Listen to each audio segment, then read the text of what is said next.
Eccoci Fabio, confermo, clima eccellente, atmosfera calda, 200 circa tifosi juventini con bandiere, quindi con una coreografia preparata, con uno striscione insieme per crederci e la voglia di salutare i giocatori della Juve. Questo testimonia insomma quanto sentano questo appuntamento, questa sfida qui a Milano proprio contro l'Inter, la partita da loro storicamente più sentita, in questo caso a maggior ragione visto la classifica, mancano 4 partite a fine del campionato, insomma c'è il Napoli da tenere dietro. Tanti giocatori salutati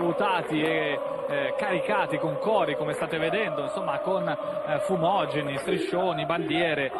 c'era veramente la voglia di trasmettere alla squadra un messaggio di carica e di calore da parte dei supporters bianconeri. Tra i più acclamati Buffon, Mandžukić, Higuain, a testimonianza anche della formazione che ci stavate raccontando, che ci racconta Giovanni Guardalà da Torino. Insomma anche noi abbiamo potuto confrontarlo con l'ufficio facce e confermiamo insomma che Mandžukić era molto sereno, così come Higuain, un po' meno Dybala che infatti dovrebbe partire dalla panchina, Cuadrado rilassato e contento visto che c'è questa tentazione di schierarlo terzino destro. Insomma è stata una vigilia non normale, non banale, con questi tifosi che hanno salutato i giocatori e insomma la Juve che adesso è all'interno dell'albergo e sta cenando, all'esterno è posizionato il pullman che vedete alle mie spalle e poi